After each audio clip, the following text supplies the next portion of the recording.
came here in a time machine that you invented. This is a journey back into time.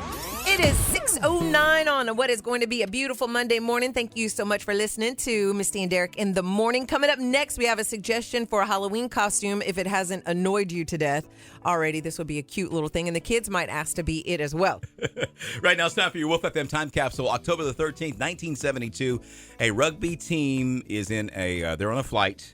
It crashes into the mountains where it's snowing. There's an avalanche. They can't get to them. They survived for 72 days. Oof.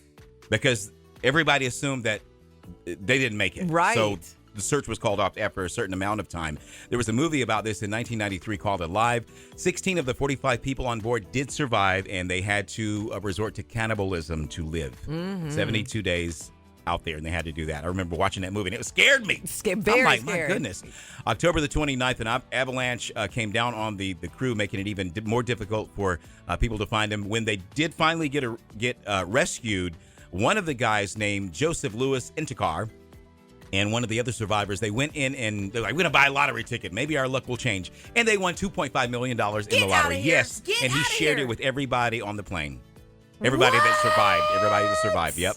So after they got rescued, they were like, our luck's got to change. He bought the $2.5 million lottery ticket, and he shares it with them and all the family members who survived. Isn't I that didn't crazy? know that part of the story. Me either, because it's not in the movie. They didn't put that in the movie. Also, October 13th, 1988, the Shroud of Turin is declared a fake, believed by many Christians to be the burial cloth of Christ.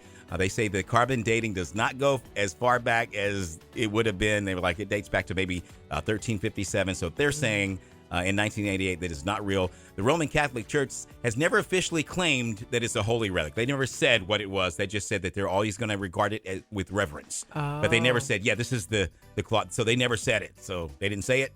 They didn't admit it. So they don't know. Yeah. October 13th, 1792, the cornerstone is laid by U.S. President George Washington for the White House. He never lived there, but he laid the cornerstone there. He laid the cornerstone at his monument and Washington. Look at that. And the White House.